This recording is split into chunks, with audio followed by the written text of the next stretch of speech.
हरे कृष्णा, जय श्री कृष्णा। कथामृत के एक नई कथा में आप सभी का स्वागत है। तो पिछली बार हमने पूरा इतना डिस्कशन किया था कि किस प्रकार कृष्ण भगवान जी का जो वृंदावन का जो चैप्टर था वो समाप्त हुआ और वहां से उन्होंने मथुरा के लिए गमन किया। वहां से वो निकले और मथुरा की तरफ अब जा रहे हैं। वो छोटा सा एक इंसिडेंट था, अक्रूर जी के साथ में वो रथ पर बैठे। अक्रूर जी ने किस प्रकार एक रथ को पेड़ के पास कहीं पर स्टेशनरी किया, पार्क किया अपने रथ को और जमुना जी में डुबकी लगाने गए। जब जमुना जी में स्नान करने गए तब वहां पर उनको भगवान विष्णु के दर्शन हुए। अनंत शेष के ऊपर लेटे हुए चतुर्भुज स्वरूप में कृष्ण भगवान जी ने अपना विष्णु स्वरूप का दर्शन अक्रूर जी को दिया। यही से हम कथा को आज आगे लेकर जाएंगे। अब मेरी ये इच्छा है कि इसी प्रकार मैं कृष्ण कथा को थोड़े थोड़े हिस्सों में आपको इस प्रकार सुनाती रहूं। तो आज हम वहां से किस प्रकार वो मथुरा पहुंचे और मथुरा में पहुंचकर पहले दिन उन्होंने क्या किया, बहुत इंटरेस्टिंग है। इसके बाद एक आध दिन, मतलब एक आध बार में ही कंस का वध होने वाला है। बट कंस के वध के बाद की कथा कई लोगों को पता भी नहीं है। तो इसलिए मैं धीरे धीरे I am going to share all the stories. बहुत सुंदर सुंदर कथाएं हैं, किस प्रकार उनके सब रानियों के साथ, जो 8 उनकी प्रधान रानियां थी, उनके साथ में किस प्रकार विवाह हुआ। द्वारका किस पर क्यों पहुंच गए, वो मथुरा में थे ना। मथुरा से उनका एजुकेशन कैसे हुआ, फिर वो विवाह कैसे हुआ, कृष्ण भगवान जी फिर द्वारका कैसे पहुंच गए, ये सारी कहानियां स्लोली स्लोली हम कवर करेंगे। अब जब अक्रूर जी जमुना जी में स्नान करके बाहर आए और उन्होंने देखा, मतलब जमुना जी के अंदर इतना सुंदर स्वरूप देख लिया, चतुर्भुज स्वरूप देखकर जब वो वहां पर आए हैं, कृष्ण भगवान जी से मिले रथ पर बैठे हुए, तब कृष्ण भगवान जी ने उनसे पूछा कि आपने कुछ अद्भुत देखा क्या जल में। तब अक्रूर जी ने कहा कि सब कुछ तो अद्भुत है। तब वो कह रहे हैं कि हे प्रभु, सारी की सारी ये जो सृष्टि है ये इतनी अद्भुत है। ये जल, ये आकाश, ये वायु, ये सब इतना अद्भुत है पूरी की पूरी आपकी बनाई हुई सृष्टि में, कि आपको देखने के बाद कुछ भी ऐसा नया नहीं लगता। और जिसने आपको देख लिया उसका तो जीवन सफल हो गया। और मुझे आपने अपने दर्शन करा दिए, इसके बाद मुझे सृष्टि में, दुनिया में और भी कुछ भी देखने के लायक कुछ बचा ही क्या है। कि ऐसी क्या चीज है कि जिसकी मैं प्रशंसा कर सकूं, क्योंकि मेरा जीवन तो धन्य हो गया। जो भी आपको देख लेता है, एक बार आपके दर्शन कर लेता है, उसके बाद उसके जीवन में कुछ भी देखने लायक कुछ रह ही नहीं जाता। कितनी बड़ी बात कह दी अक्रूर जी ने। अक्रूर जी उसके बाद अपने रथ पर बैठकर और रथ को चलाते हुए और मथुरा की तरफ ले चले हैं। ये समझना है, क्योंकि ये रुके थे तो नंद महाराज और उनके साथ जितने बड़े बड़े गोप थे और नंद गांव से जो ग्वाले गए थे, वो पहले ही मथुरा की तरफ चल पड़े थे। तो वो आगे पहुंच गए और आगे पहुंचकर उन्होंने मथुरा में अपना एक शिविर स्थापित किया और वहां पर अपने रहने का प्रबंध किया। जब कृष्ण और बलराम जी के साथ अक्रूर जी वहां पहुंचे हैं मथुरा नगरी में, तो मथुरा पहुंचने के बाद अक्रूर जी को अब उनकी ड्यूटी थी। तो उन्होंने कहा कि मुझे तो कंस के पास जाकर उसको समाचार देना पड़ेगा कि मैं आप लोगों को मथुरा लेकर आया हूं। परंतु आपसे मैं निवेदन करता हूं कि आप मेरे घर घर पर चलिए। बहुत आग्रह किया, बहुत निवेदन किया, बहुत सारी स्तुतियां हैं। पहले भी उन्होंने बहुत स्तुति की थी जब जल में उनको दर्शन हुए थे, उसके बाद में भी बहुत स्तुति करके, आग्रह करके निवेदन किया कि आप मेरे घर में चलिए। ऐसा हो ही नहीं सकता कि आप मथुरा में प्रवेश कर कर और मेरे घर ना आए। तब कृष्ण भगवान जी ने उनसे कहा कि मैं आऊंगा, पर पहले मैं जब यहाँ आया हूं तो सबसे पहले मुझे अपने कुछ शुभ चिंतकों से मिलना है। और उसके अलावा मुझे जो यदु वंश के जो शत्रु हैं, मुझे उनका नाश करना है, उनका वध करना है। मेरा ये कार्य जो है, ध्येय जो है, पर्पस ऑफ माय विजिट, जब ये पूरा हो जाएगा तब मैं आपके घर जरूर आऊंगा। तब अक्रूर जी सीधा कंस के पास पहुंचे और उन्होंने कंस को संदेश दे दिया कि महाराज, मैं कृष्ण बलराम को लेकर मथुरा पहुंच गया हूं। और ये समाचार देने के बाद जो अक्रूर जी थे वो अपने घर को चले गए। अब कृष्ण बलराम जो थे वो शिविर में पहुंचे। वहां पर सबसे पहले उन्होंने सारे, कृष्ण बलराम के साथ में उनके बहुत सारे कावर्ड बॉयज थे, बहुत सारे छोटे छोटे ग्वाल बाल थे जो उनके सखा थे, वो भी साथ में आए हुए थे। अब कैसे बच्चों को होता है कि हम नए शहर में आइए, देखिए 11 साल की उम्र, नए शहर में आए हैं तो वो उत्सुकता और उत्साह था कि हम इस नए शहर को एक्सप्लोर करेंगे। शहर है कहाँ, एक गांव, नंद गांव, छोटा सा गांव, और वहां की लाइफ एकदम डिफरेंट, और ये इतना बड़ा शहर, राजा जहां पर रहता है, बड़े बड़े महल। तो उन्होंने सोचा कि चलो today we are going to explore Mathura, आज हम मथुरा को देखने के लिए जाएंगे। अब जैसे ही वो मथुरा के लिए घूमने के लिए सब निकले, तो जैसा गोपियों ने सोचा था बिल्कुल वैसा ही हुआ। सारी मथुरा नगरी में रहने वाली जितनी नारियां थी, स्त्रियां थी, वो सब इतनी उत्सुकता से अपने घरों के बाहर आ गई, क्योंकि सब जगह समाचार यूं आग की तरह फैल गया कि वो नंद गांव से वो कृष्ण आया है। कैसे जानते थे? क्योंकि कंस कंस के कितने भेजे हुए जो असुर थे, उनका उन्होंने वध किया था। तो कृष्ण की जो सुंदरता के बखान, उनकी ग्लोरीज, उनके ऐश्वर्य की, उनकी लीलाओं की चर्चा कहाँ कहाँ तक नहीं फैल चुकी थी। और यही सुन सुन के जो स्त्रियां थी, वो पूरी तरह से मंत्र मुग्ध हो चुकी थी कृष्ण के ऊपर, और सब निकलकर अपने घरों से आ गई। बहुत डिटेल में विवरण लिखा हुआ है कि उनको अपने होश ही नहीं थे, कुछ भान नहीं था। कुछ आधा श्रृंगार करके, आधे वस्त्र पहन के, और बिल्कुल ऐसे स्थिर खड़ी हो गई। कोई अपने छज्जे पे जाकर, रूफ्स के ऊपर, अपने छत के ऊपर, घरों के छतों पे, घर के बाहर आकर खड़ी हो गई, केवल एक टक निहारने के लिए कि अरे ये कृष्ण हमें हमारा दिखता कैसा है।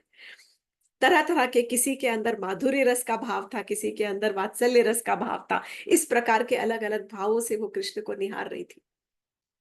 कृष्ण उनको देखते हुए आगे बढ़ते गए अपने दोस्तों की टोली के साथ और बलराम जी के साथ में। जैसे ही वो आगे बढ़ रहे थे, सबसे पहले उनको, मतलब जब शहर देखने के लिए घुसे, तो मथुरा नगरी की चहल पहल और उसकी सुंदरता से वो, बस जो बच्चे थे उनके, वो बहुत ज्यादा उत्साहित हो गए, एक्साइटेड। कैसा था मथुरा शहर? मथुरा में बड़े बड़े द्वार थे, सोने के द्वार बने हुए थे, बहुत सुंदर द्वारों के ऊपर तोरण लगा हुआ था। घरों के बाहर आम के पत्तों के तोरण लगे हुए थे, घरों को फूलों से सजाया हुआ था। दिए जल रहे थे घरों के बाहर। बहुत सुंदर सुंदर वहां पर उपवन और बागीचे थे मथुरा में। और अनाज घर इतने बड़े, मतलब वेल इक्विप्ड सिटी, बड़े बड़े अनाज घर जो कि तांबे और पीतल से बने हुए अनाज घर थे। इस प्रकार बहुत सुंदरता का वर्णन किया हुआ है कि इतना सुंदर था मथुरा शहर। अब आगे बढ़ते बढ़ते सबसे पहले कृष्ण और बलराम जी की जो मुलाकात है, वो एक धोबी से हुई। अब ये जो धोबी था, देखिए कंस के जो मथुरा नगरी में सबके सब कंस के ही सेवक हैं। Everybody is employed by Kansa, सब उसकी किसी ना किसी सेवा में रत रहते हैं। तो उनमें से ही ये जो धोबी था, वो कुछ बहुत सारे नए वस्त्र, राजसी सुंदर और एकदम सिल्क के जो वस्त्र थे, रेशमी वस्त्र, वो ले जाकर एक बंडल में ले जाके ले जा रहा था अपनी राजा के लिए, कंस के लिए, महाराज कंस के लिए। तब कृष्ण और बलराम जी ने उनसे उससे रिक्वेस्ट किया है, निवेदन किया है, और कहा है प्लीज गिव, थोड़ा सा कृपा करके कुछ इसमें से, कुछ जो हमारे लायक जो वस्त्र हो, जो मे बी सूटेबल जो वस्त्र है, वो तुम हमें दे दो। केवल इतना ही कहा कि please give some suitable garments, जो हमारे उपयुक्त, जो तुम्हें लगता हो, वो वस्त्र हमारे लिए दे दो। और तुम हमें कुछ वस्त्र दोगे तो उसके बदले में तुम्हें हम बहुत सारा लाभ देंगे, बहुत बेनिफिट देंगे। ये कृष्ण ने कहा है। जब ये कहने के बाद में, देखिए सिंपल सी चीज है कि कृष्ण अपने जो गांव का जो स्वरूप था, ग्वाले के स्वरूप में ड्रेस्ड अप थे, तैयार थे। और वो ये एक किसी अनजान व्यक्ति से रिक्वेस्ट करके भी ये कह रहे हैं कि तुम मुझे कुछ दोगे, तो मैं, तुम मुझे चैरिटी में, दान में कुछ दोगे, दो वस्त्र, तो मैं तुम्हें इसके बदले में बहुत सारा लाभ दूंगा। कृष्ण के साथ में हर एक का एक पारस्परिक, जो मैं हमेशा से कहती हूँ, एक रिश्ता बनाना बहुत जरूरी है। It is only going to be beneficial to us, हमेशा। सिंपल सी चीज है कि यहाँ पर वो वस्त्र मांग रहे हैं और कह रहे हैं कि तुमको इसके बदले में कुछ दूंगा, तो हमेशा ये रहा ही है। हर एक को उन्होंने सिर्फ दिया और दिया ही है। किसी से वो क्या लेंगे? सब कुछ तो उनका ही है। पर यही चीज हम भूल जाते हैं। जब कृष्ण भगवान ने शिशुपाल को वध करने के लिए सुदर्शन चक्र का आवाहन किया था, तो सुदर्शन चक्र जब उनकी उंगली में आया था, तब उनकी उंगली उसके तेज से जरा सी कट गई थी। और वध करने के बाद जब वो कटी हुई उंगली को देखकर द्रौपदी ने तुरंत अपनी साड़ी का एक छोटा सा टुकड़ा फाड़ के और उनके उंगली में पट्टी कर दी थी। तब तो उन्होंने ना कुछ मांगा था, ये तो सिर्फ केवल प्रेम था। इट वॉज जस्ट, बोलते हैं ना, जो स्पॉन्टेनियस रिएक्शन था।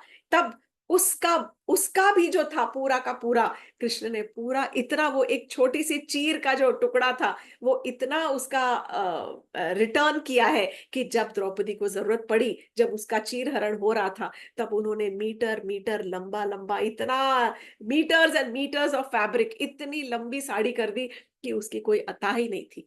द्रौपदी के लाज को बचाया। तो ऐसे हैं हमारे कृष्ण। और यहाँ जब मांग रहे हैं तो वो धोबी की धूर्तता को देखो, इतना स्टूपिड, इतना लोभी और इतना दम्भी, एक्चुअली एरोगेंट लिखा गया है वर्ड। इतना दम्भी था और इतना रूड हो गया कि उसने जिस प्रकार के वचन कहे हैं, यदि हम वो सुनेंगे तो हमें भी लगेगा कि अरे, कोई कैसे इस प्रकार से बात करता है। एकदम असभ्य तरह की बात करने लग गया कि वो कहने लग गया कि मूर्ख, बात कर रहा है कृष्ण से कि मूर्ख हो गए हो क्या, तुम्हारे में अक्ल नहीं है, तुम्हारी हिम्मत कैसे हुई, how dare you even think, कैसे हिम्मत हुई कि तुम सोचो कि ये राजसी वस्त्र पहनने की तुम्हारी औकात। तुम तो गांव के बच्चे हो, और गांव में जिस तरह से तुम घूमते हो, पहाड़ों पर घूमते हो, जंगलों में घूमते हो, उसी प्रकार के वस्त्र तुमको शोभा देते हैं। ये राजसी वस्त्र तो बिल्कुल तुम्हारे ऊपर शोभा भी नहीं देंगे। तुम किस मुंह से ये मांग रहे हो? तुम्हें पता है कि ये राजसी वस्त्र हमारे महाराजा कंस के हैं और मैं उनका सेवक हूं, ये उनके लिए मैं ले जा रहा हूं। यदि हमारे राजा को पता भी चल गया कि तुम यहाँ पर भटक रहे हो और उन्हें पता चला कि तुम जीवित हो, तो उसके उनके राजा के जो आदमी वो आकर तुमको अरेस्ट कर लेंगे, गिरफ्तार कर लेंगे और तुम्हारा वध करवा डालेंगे। जब इस प्रकार वो बहुत उत्तेजित होकर धोबी ऐसे ऐसे वचन बोलने लग गया, तो कृष्ण को थोड़ा सा क्रोध आ गया। और कृष्ण भगवान जी ने क्या किया, केवल उसके सर को अपने हाथों से ऐसे छुआ। ऐसे जो छुआ है, तो उसका जो सर था वो धड़ से अलग हो गया। It was just touched with his finger tips. I am assuming कि ऐसे ही कुछ किया होगा। बस यही लिखा है कि अपने उंगलियों से, हाथों की उंगलियों से केवल उसके मस्तिष्क को छुआ, और छूते के साथ ही उसका वध हो गया। उसका जो धड़ था, वो सर था, वो धड़ से अलग हो गया। वो, उसके जितने साथी थे वहां पर, धोबी के जो एसोसिएट्स थे, उन्होंने वो उसके सारे बंडल, कपड़ों के ढेर सारे बंडल थे, वो वहीं पे छोड़ दिए गिरा के, और वो वहां से भाग गए, दूर भाग गए।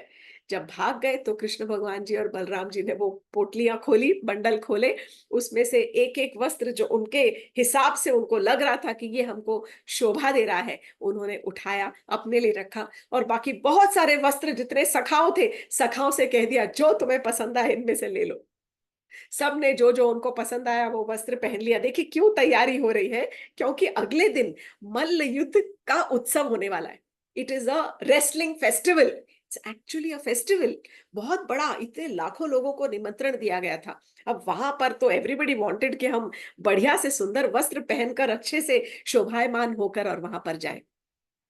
तो तब कृष्ण भगवान जी ने वो, जितने उनके सखाओं ने जो जो वस्त्र उठाए, और उसके बाद जो बचे हुए थे वस्त्र वहीं छोड़ दिए और आगे चले। जैसे ही आगे गए तो आगे, अब वस्त्र तो बहुत लूज है, all the garments are not Krishna size, right, वो तो कंस के लिए बने हुए हैं।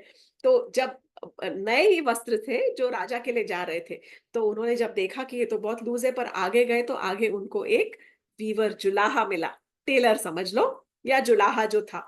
तब उन्होंने देखा, और जब जुलाहे ने उनको देखा तो उस उनको देखकर इतना प्रसन्न हुआ कि बहुत प्रसन्नता से उसने तुरंत क्या किया कि उनके कपड़ों की फिटिंग कर दी और खुद ऑफर किया कि लाइए, ये वस्त्र मैं आपके शरीर के अनुसार इनको मैं ऑल्ट्रेशन कर देता हूँ। तो ये ऑल्ट्रेशन का काम कब से चल रहा होगा?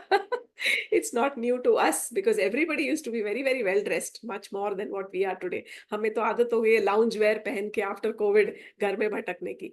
तो कृष्ण भगवान जी के, उनके साइज के हिसाब से, उस जो जो जुलाहा था, उसने कृष्ण और बलराम जी के साइज के हिसाब से उनके वस्त्रों को ऑल्टर किया और बड़े प्रेम से उनको वो पहना दिया।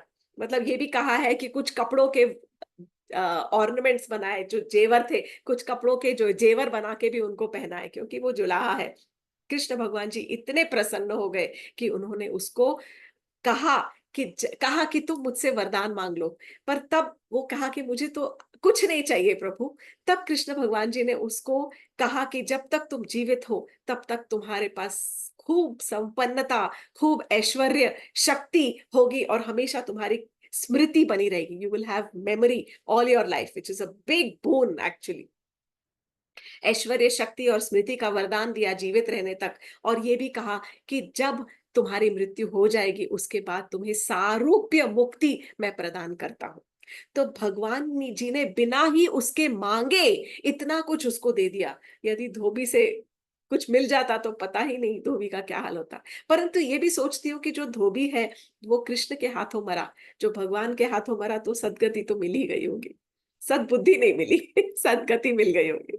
तो अब यहाँ पर जब उन्होंने उसको सारूप्य मुक्ति प्रदान की है, सारूप्य मुक्ति अर्थात भगवान के ही रूप का की मुक्ति, कि मृत्यु के बाद जब मुक्ति मिलेगी तब उस समय कृष्ण भगवान जी के ही रूप का या विष्णु भगवान का रूप, चतुर्भुज रूप का ही तुम्हें रूप ऐसा मिलेगा कि बिल्कुल भगवान के जैसे स्वरूप का।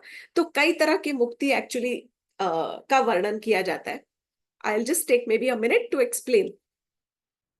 एक है अभी जो हमने सुनी सारूप्य मुक्ति, जिसमें कि बिल्कुल भगवान जैसा ही रूप प्रदान होता है मृत्यु के बाद, ये मुक्ति है, टाइप ऑफ लिबरेशन। एक होती है सायुज्य मुक्ति, अर्थात जब हमारी आत्मा भगवान के ही शरीर के या फिर उनकी जो आभा है, जो उनका क्या बोलते हैं, एफरवेस, इट इज आभा जो छिटकती है, मतलब जो बहुत लाइट है उसके अंदर मर्ज हो जाती है, इतनी ज्यादा स्ट्रॉन्ग लाइट है, इतना इल्यूमिनेशन है कि उसके अंदर समा जाती है। तो भगवान के ही अंदर समाने वाली जो है वो सायुज्य मुक्ति हो गई।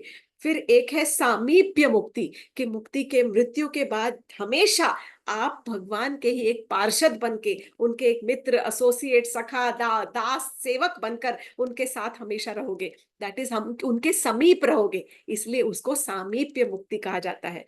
और एक है सालोक्य मुक्ति। सालोक्य मतलब भगवान के ही धाम में, उनके ही लोक में आपको शरण मिलेगी, उनके लोक में आपको वास मिलेगा, अर्थात वैकुंठ लोक में वास मिल सकता है, गोलोक धाम में वास मिल सकता है।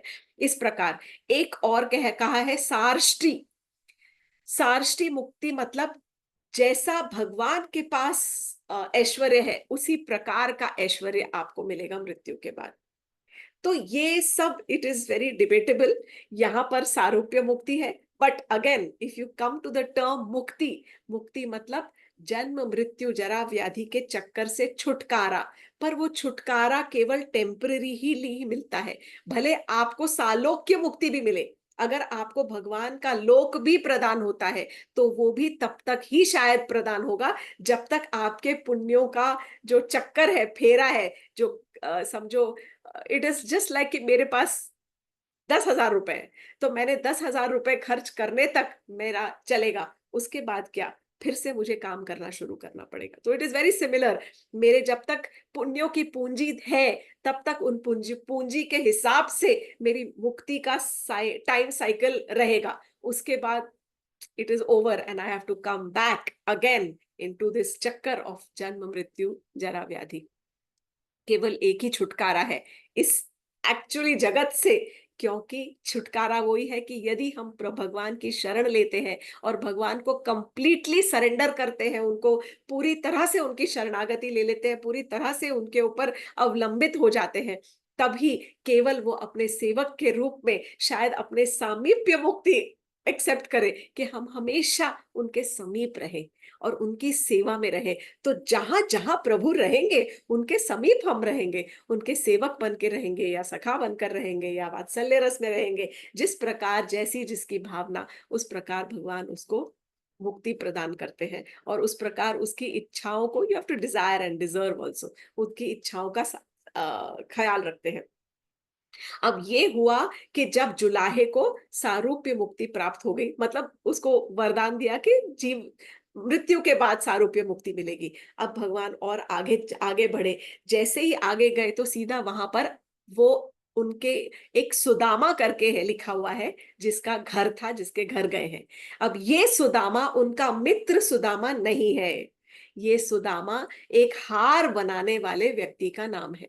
तो वो बढ़िया से पुष्पों के हार, गार्लैंड्स ऑफ फ्लावर्स बनाता था, और कृष्ण बलराम जी उनके घर पहुंचे हैं। और तब जैसे ही पहुंचे तो वो सुदामा तो इतना खुश हो गया, इतना खुश, इतना प्रसन्न हो गया कि उठ के उसने तुरंत कृष्ण और बलराम जी को अपने घर में स्वागत किया, उनके चरण पखारे और हाथ जोड़कर स्तुति करने लग गया और कहने लग गया कि आज तो मैं धन्य हो गया, क्योंकि आपके दर्शन मात्र से, आपके चरणों की सेवा प्राप्त करने से मेरे पूरे वंश का दोष नाश हो गया। मतलब मेरा जो पूरा का पूरा वंश है, वो दो डायनेस्टी है पूरी की पूरी, वो दोष मुक्त हो गई है।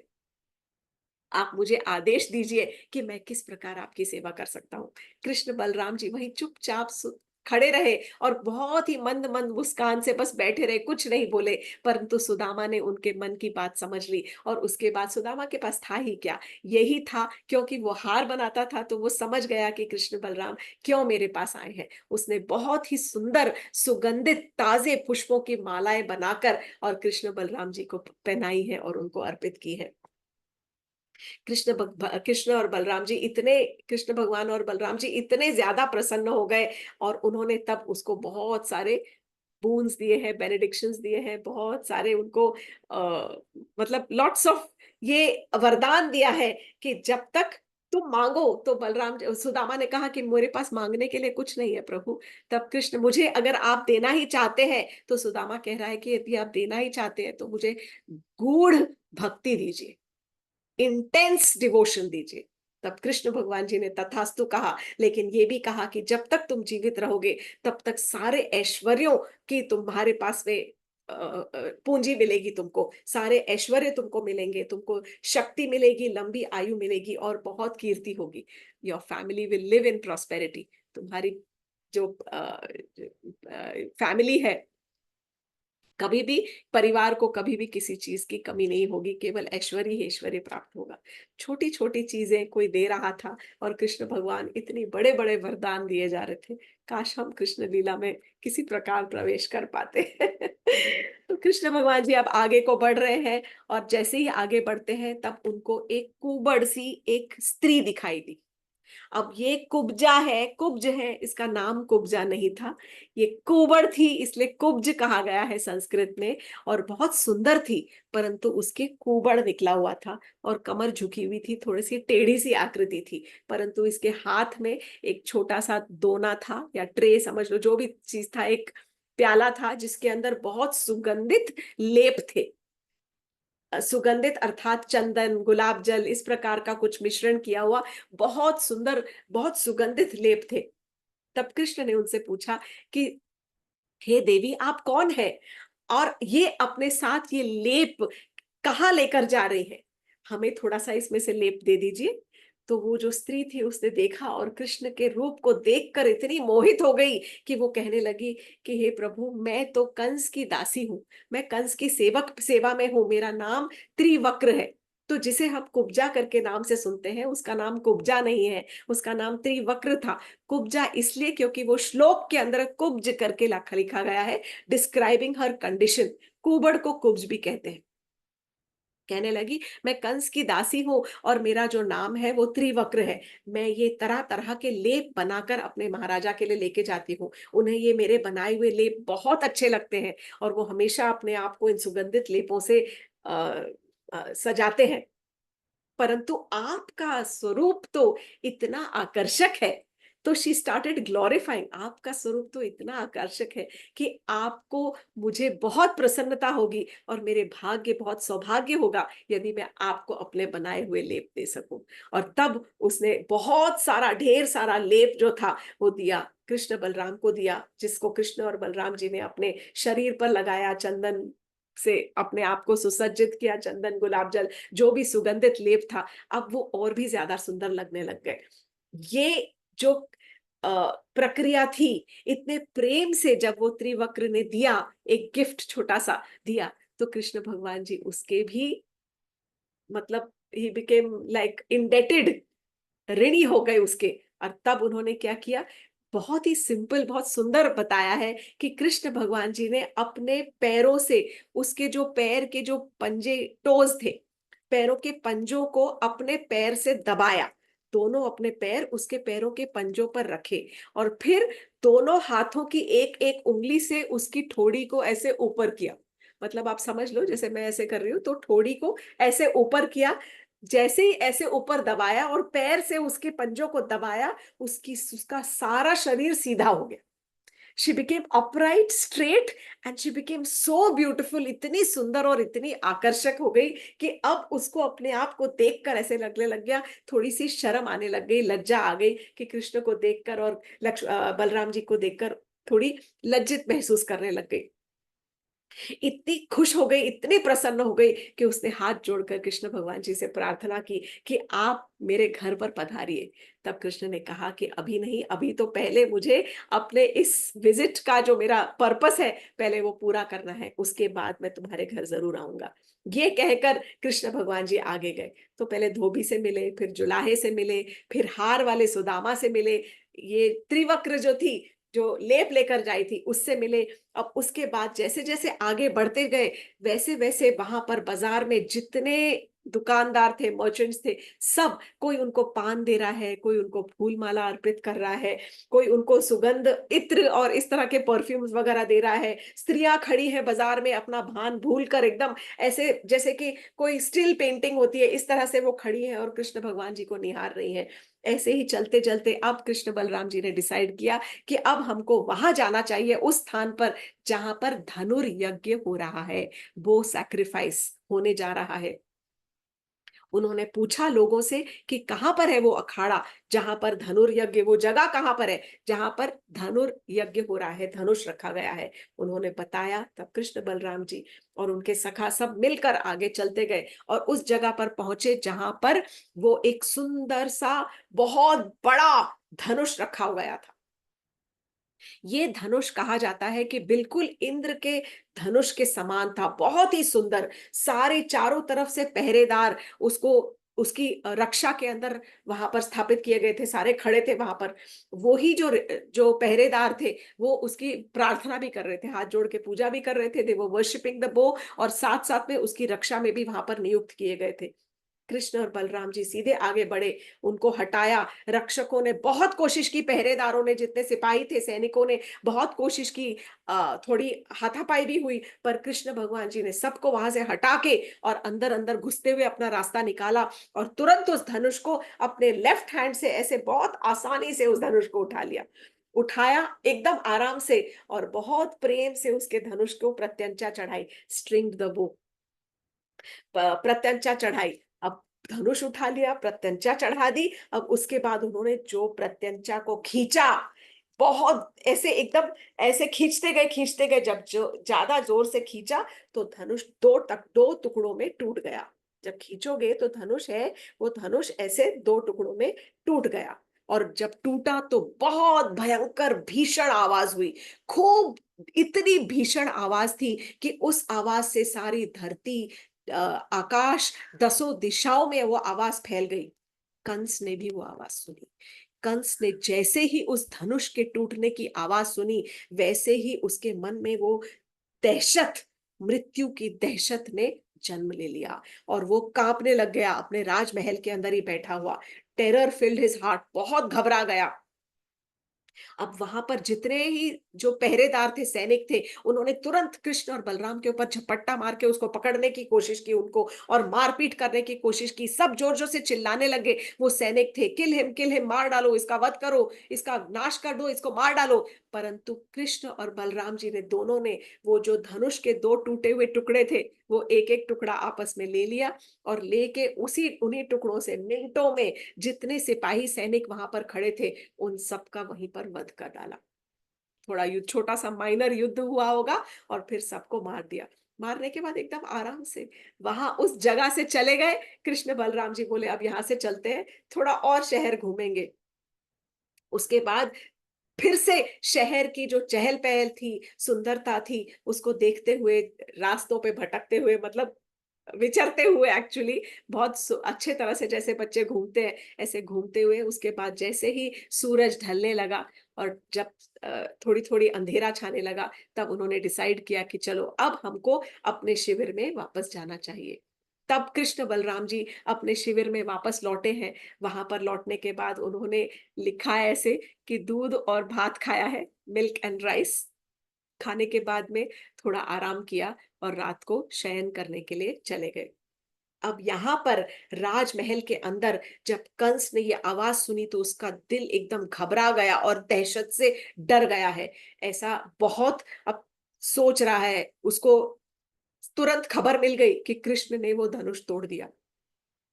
जब ये उसको खबर मिली, अब वो बयान भी नहीं कर सकता, एक्सप्रेस भी नहीं कर सकता और वो दिखा भी नहीं सकता कि उसके चेहरे पर भय के भाव भरे पड़े हैं।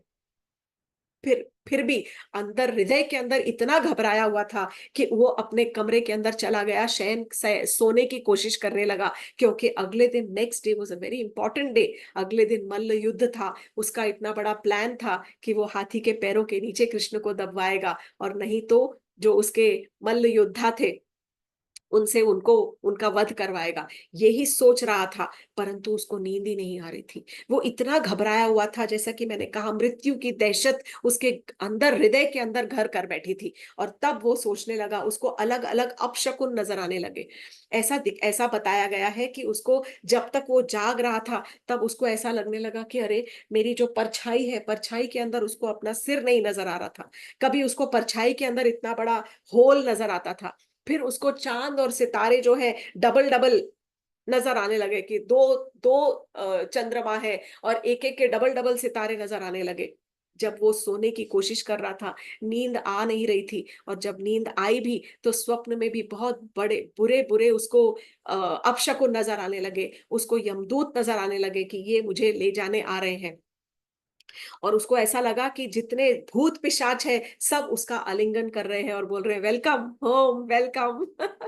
उसका, कंस को ऐसे आभास हो रहा है कि सारे भूत पिशाच उसका आलिंगन कर रहे हैं, उसको एम्ब्रेस कर रहे हैं। फिर वो, ऐसा उसको स्वप्न आया कि वो कोई गधे के ऊपर चढ़कर दौड़ रहा है, या उसने विष पी लिया है। इस प्रकार के बहुत तरह तरह के अजीबो गरीब स्वप्न आने लगे। एकदम उठ गया ये सब सोचते हुए। बहुत कोशिश की, फिर कुछ देर सोया, और फिर उसके बाद जब सुबह उठा तो उठने के बाद उसने अपना तैयारी शुरू कर ली कि आज, अब मैं अच्छे से तैयार होकर, आज तो मेरा कार्य पूर्ण करना ही है मुझे। ये निश्चय लेकर वो सुबह उठ के तैयार हुआ, ready for the grand wrestling festival. जो मल्ल युद्ध उत्सव होने वाला था, उसकी तैयारी करी। अब इसके बाद क्या हुआ, ये हम जानेंगे अगली कथा में। तो लॉट्स ऑफ क्वेश्चंस कि मल्ल युद्ध कैसा हुआ, कुवलयापीड़ हाथी का क्या हुआ, किस प्रकार, हम सब जानते हैं कि कंस का वध तो हुआ ही, पर किस प्रकार हुआ, कैसे हुआ, वध के बाद क्या हुआ, ये सब we will listen in detail in the next कथामृत। कथामृत के साथ जुड़ने के लिए आपका बहुत बहुत धन्यवाद। अब जन्माष्टमी पास आ रही है, तो थोड़ी कृष्ण कथा थोड़ी और लेते जाएंगे, थोड़ा इंटरेस्ट आएगा, मजा भी आएगा, और मुझे भी सुनाने में और आपको सुनने में भी आनंद आएगा। मेरी यही प्रार्थना है और उम्मीद है। Hare Krishna, thank you very much. जय श्री कृष्णा।